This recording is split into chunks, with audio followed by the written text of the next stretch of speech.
This is McCook's Mr. Bill. It's an honor to have you here. Well, the question I'm going to be asking is your yard and your garden bigger than mine, better than mine? Not that we're trying to outdo each other, but just comparing notes, if you will. So let's take a look at my yard, my garden.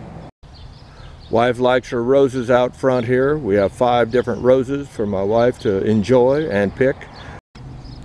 You're looking at a butterfly bush, and then on the sides I have rhubarb. I said rhubarb in the front yard.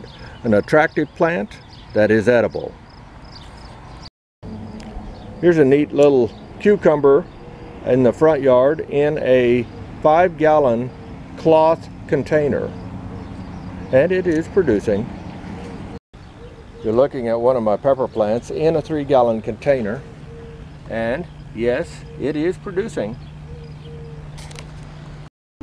Here's one of our ground cover cucumbers, definitely expanding and definitely heavily producing right now, and my wife enjoys them to no end. On the back side of my deck, you're looking at my grapevines. I never trim them.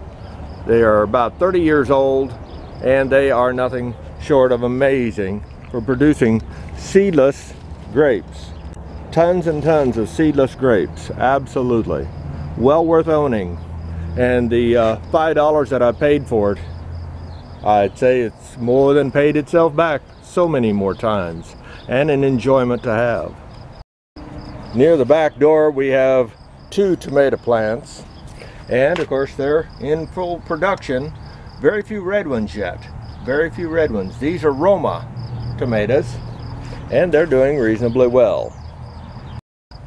This monstrosity, yep, this monstrosity is cherry tomatoes, absolutely. And it will produce buckets and buckets of cherries and not too far in the future. And here's another horseradish plant, huge, monstrous leaves, absolutely, absolutely.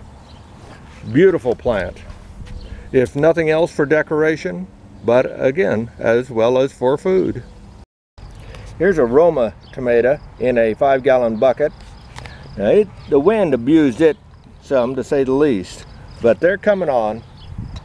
And then we've got a big boy tomato here, and that's in a 25-gallon barrel. Nice looking tomatoes, absolutely. None red yet, but they're starting to turn. And right beside it, we've got a pepper in a 3-gallon container again. Nice looking peppers, absolutely. If you're wondering and see the white, that's flour, just cooking flour. And I put that on, and if a bug digests it, it will kill them. They can't digest it, so they die. And here's some Romas down underneath here, starting to produce in this container. You bet. And a 3rd container over on this side. A little bit behind the others, but still producing. Then we come over here. More cucumbers. My wife lives on cucumbers if she could.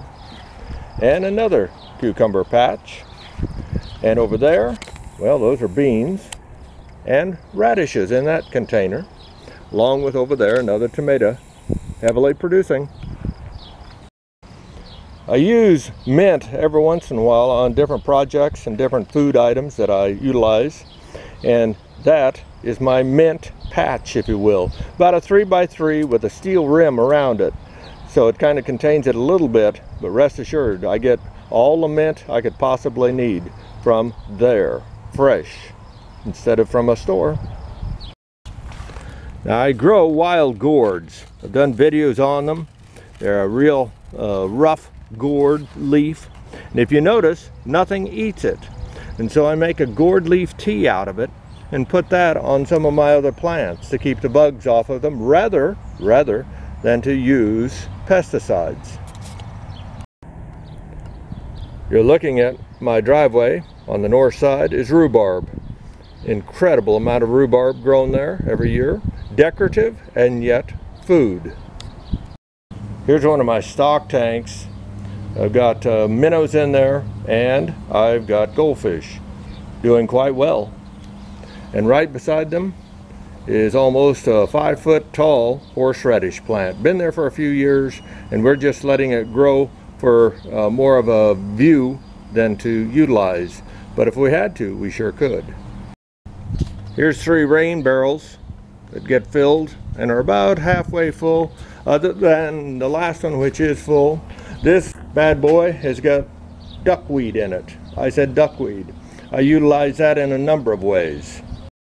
This is a 300-gallon tank here for water coming off the roof, and you can see the water line right there. So needless to say, a great way to stockpile water. On a day after event, it'd be worth its weight in gold.